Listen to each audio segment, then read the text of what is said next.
महादेव, दुनिया अनिश्चितता से भरी हुई है। ये आज ही नहीं हुआ है कि अनिश्चितता है, हमेशा ही थी और आगे भी रहेगी। पिछले दिनों आपने देखा होगा कि अचानक ही जहाज़ गिर गए, कहीं पर हेलीकॉप्टर का एक्सीडेंट हो गया, अनेकों देशों में युद्ध चल रहा है, हर व्यक्ति को अपने जीवन का भय है। ऐसी घटनाएँ होती हैं हमारे आस-पास कि हर चीज़ से हमको भय लगने लगता है।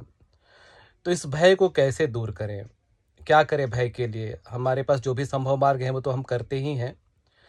तो इस अवस्था में किसी भी प्रकार के भय को दूर करने के लिए आप कवच का पाठ कीजिए, विशेषकर देवी कवच का पाठ।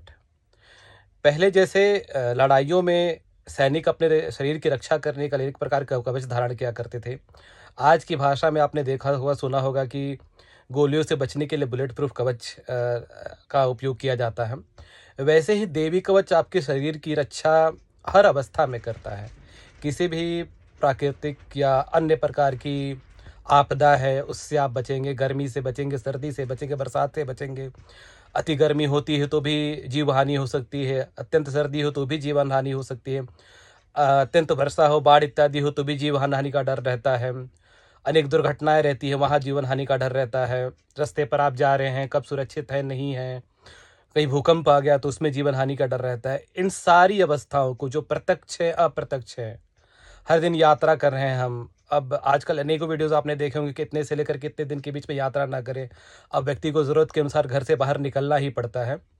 तो इन सारी ए से लेकर के ज़ेड की सारी कंडीशंस को पूरी करने के लिए आप देवी कवच का जो दुर्गा सप्तशती में है, प्रतिदिन सुबह और शाम को एक पाठ कीजिए।